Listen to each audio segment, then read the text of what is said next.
Vous aimez l'histoire juive ? Retrouvez Liana Gurfinkel dans Un jour notre histoire sur Studio Kalita, c'est tous les matins, pour découvrir ensemble les événements et les personnages qui ont fait notre histoire.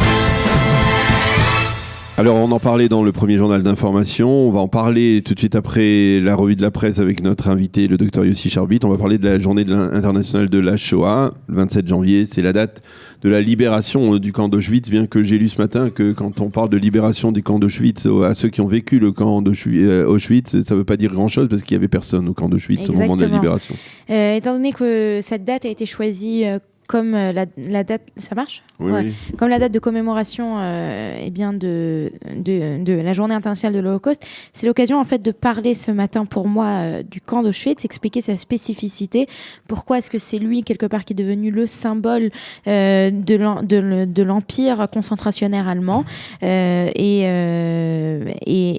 comme vous avez tout à fait raison qu'en fait au moment de la libération le 27 janvier 1945, eh bien les gens qui vont être libérés d'Auschwitz ce sont plutôt des personnes malades, ce ne sont pas des personnes bien portantes, puisque les personnes qui avaient la capacité de se lever, de marcher et de quitter le camp ont été évacuées. Il y avait quand même combien il y avait de personnes on a une estimation. Quelques milliers, mais c'était pas fou, on va dire ça comme ça. Je peux vous donner l'exemple de mon grand-père qui lui était à Auschwitz, qui a été le 27 janvier 1945. Il était déjà, à mon avis, en Autriche, puisque lui, il a été libéré entre le 9 et le 10. On n'est pas sûr.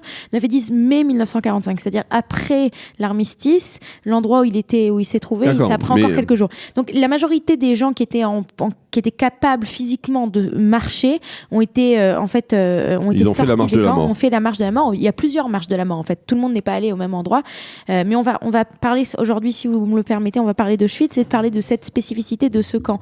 Alors c'est le plus grand camp. Il faut dire Auschwitz-Birkenau. Voilà, il faut dire Auschwitz-Birkenau.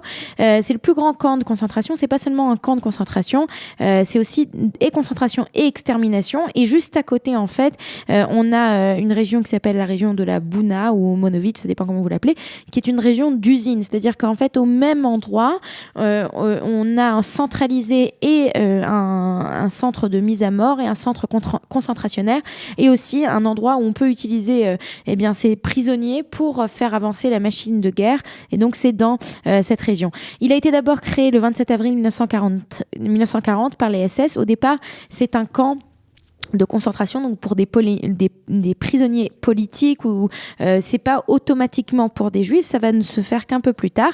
Et surtout fin 1941, on va y construire les chambres à gaz qui vont transformer en fait Auschwitz en cette machine à mort. Là on a des images. Alors voilà, regardez la première image, si on peut la voir à l'écran, c'est une image qui est très connue, c'est une image du plan voilà. Alors ça c'est l'image. Voilà, ça c'est l'image. Donc ce sont les soviétiques qui vont libérer Auschwitz le 27 janvier 1945. Voici l'image qu'ils prennent. On voit donc avec toutes ces gamelles que les en fer blanc en général que les prisonniers avaient. Donc on voit tout a été jeté sur la route parce qu'ils sont partis. Ils sont partis rapidement. On leur a pas laissé tenir ces choses-là. Donc ça c'est l'image en fait de ce que découvrent les Russes quand ils arrivent. Si on peut voir une autre image, voilà. Ça c'est une image très importante. C'est c'est ce que voyaient les avions alliés lorsqu'ils survolaient Auschwitz. Exactement, ça c'est une photo qui date de mai 1945, si je ne me trompe pas. Ça a été pris par la RAF, donc la Royal Air Force, donc chez les Anglais.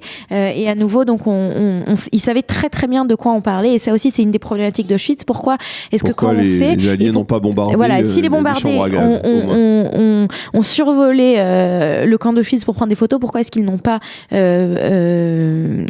aussi détruit ce camp? Alors, donc pour revenir à l'histoire du camp, au départ, donc c'est un camp concentrationnaire, on le transforme en camp d'extermination, et là on va avoir une machine complètement folle où on va avoir 900 000 en 5 ans en fait, plus d'1,1 million personnes vont mourir à Auschwitz, dont 900 000 le jour même de leur arrivée. C'est-à-dire que quand elles arrivent à Auschwitz, eh bien automatiquement on ne leur pose pas la question si elles peuvent vivre, on les emmène dans les chambres à gaz et on les tue. Le camp d'Auschwitz est aussi connu pour les expériences médicales, puisqu'on avait plusieurs plusieurs équipes d'expérience médicale avec le médecin le plus célèbre qui était le médecin Mengele Imar-Shemo.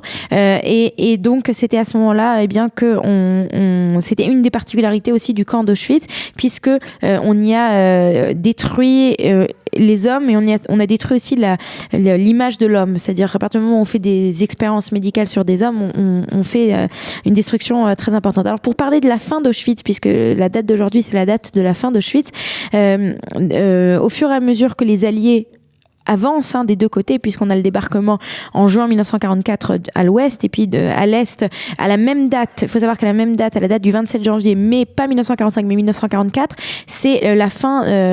Stalingrad, les Allemands tombent à Stalingrad, les Russes ont gagné la bataille de Stalingrad, et à partir de ce moment on compte la venue des Russes. Les Russes se rapprochent et les Russes gagnent du terrain, et donc les Allemands, voyant que les Russes sont en train de gagner du terrain, ils vont vider tout leur empire concentrationnaire et vont ramener en fait ces prisonniers vers l'Allemagne. C'est la raison pour laquelle ils vont quitter le camp d'Auschwitz. Et quand les soldats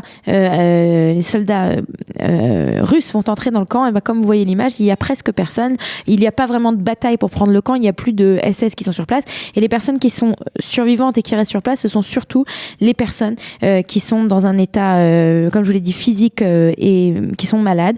Et c'est la raison pour laquelle le camp est pris. Il faut donc rappeler que le camp d'Auschwitz, par sa particularité, c'est la raison pour laquelle il a été, c'est le symbole presque de l'Holocauste, et c'est pour ça qu'on en parle aujourd'hui, le 27 janvier 1900. Nous sommes 2019, mais pour le 27 janvier 1945. Vous aimez l'histoire juive ?